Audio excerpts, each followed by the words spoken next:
Shrimed Bhagavad Gita, chapter number 11, Viratroop Darshan, Shlok number 5 and 6.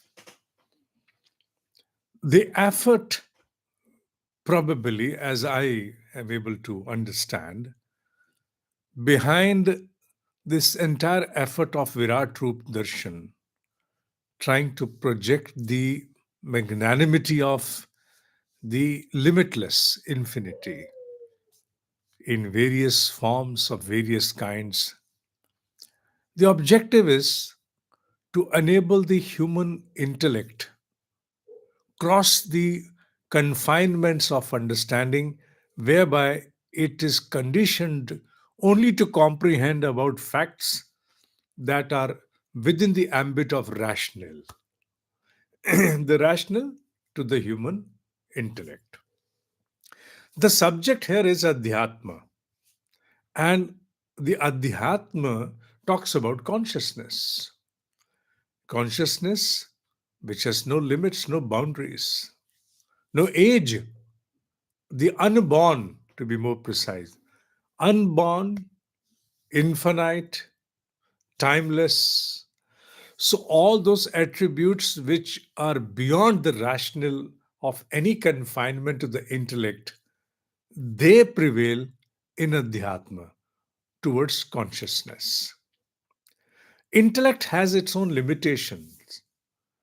Since the birth, it has always understood or has been able to comprehend different subjects in tune with its own limitations, which it has gathered from the world around. Now, all of a sudden, when a seeker confronts the consciousness, the scales disappear.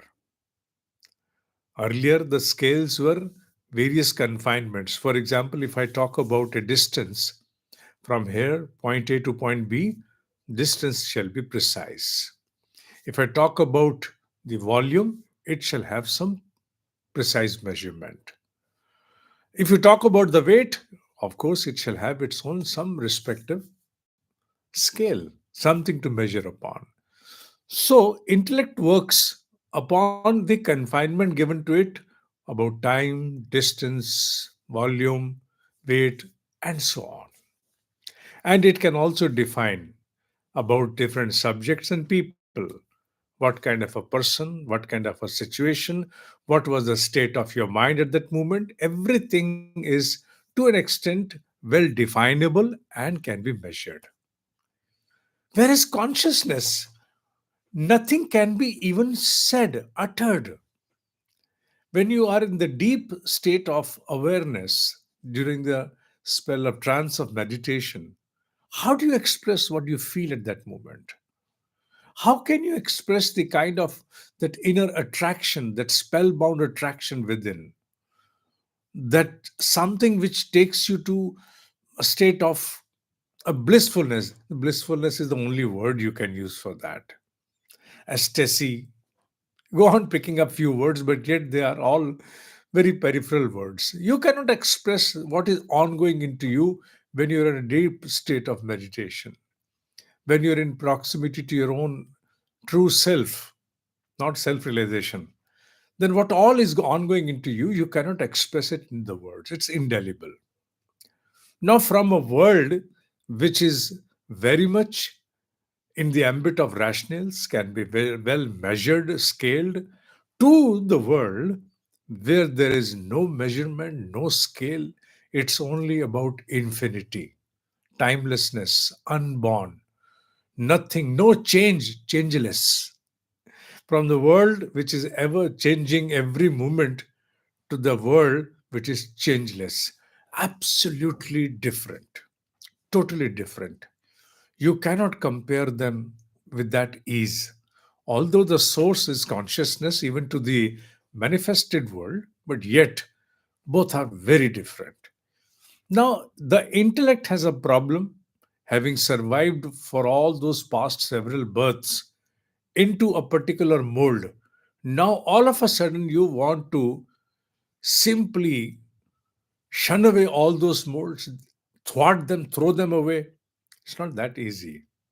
So, the timeless teacher here has adopted a specific curriculum, incorporating a special chapter in Bhagavad Gita, the chapter number 11, before going on to Bhakti Yoga, the chapter whereby the intellect is now being served by such a variety and such a scale, which an ordinary mind will simply get startled with. Leave your mouth wide open. Ah, what am I watching? What am I listening? What am I observing? What am I seeing? So that is the main purpose of having this chapter here, so that by the time this chapter concludes, the intellect has submitted itself in absolute terms so that it can now go on towards that limitlessness, that limitless infinity, and comprehend new facts which pertain to a different dimension altogether, which may not have any direct reference or consonance with the present world we are surviving in on the mortal plane. This journey is in Adhyatma. Although the words and the scale that we are going to now understand, they have nothing to do with the mortal plane directly. Indirectly, yes, but directly. In the on the mortal plane, we have to survive through certain specific conditions, specific mentions. We have our specific scale of measurement. Everything is transacted under some specificity. Whereas, on the contrary, we are going on to the world where there is no specificity. Limitlessness can have nothing specific to mention. What is left to mention? Nothing. At time, it appears absolutely weird. Are we going crazy? Yeah, in a way, initially, to talk about, yes, initial steps are taken with a crazy insight. But later on, when you start associating it with that world of spiritualism, adhyatma within yourself, then you realize no, it is not so.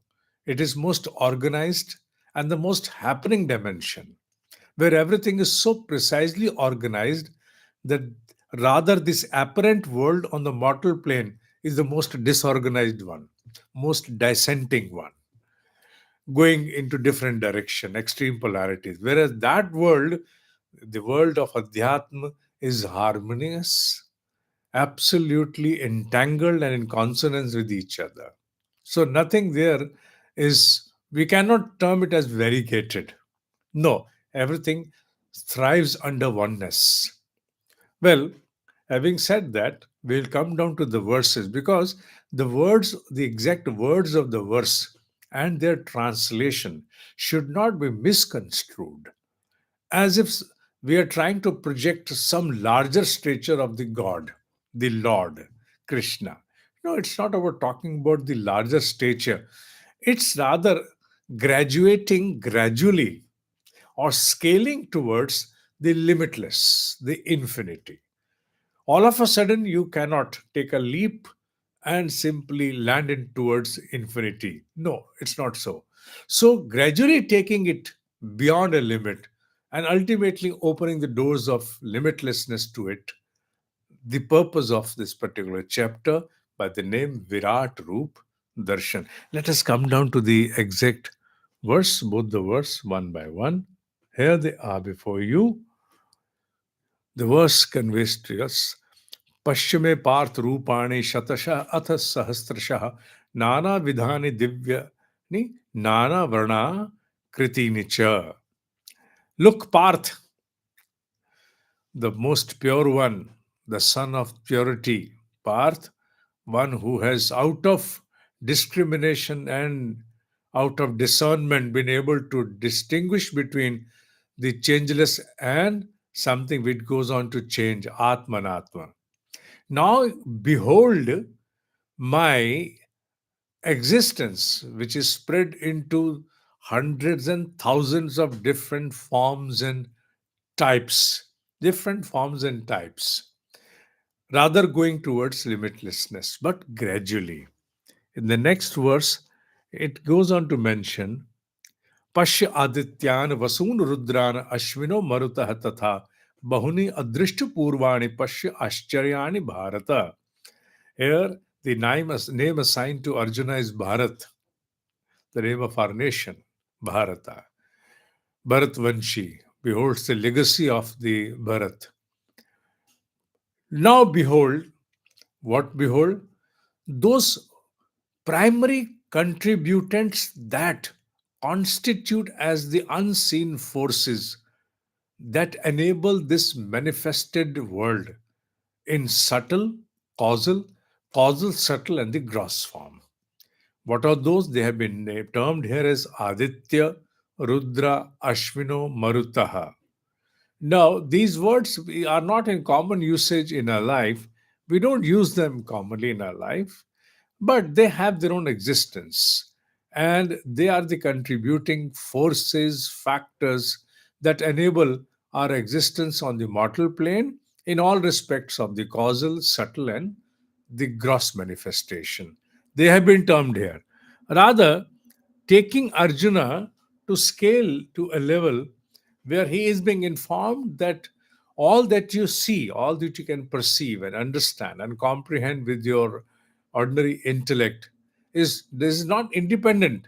There is much beyond it, and all that is beyond it are these particular factors that has been termed as Aditya.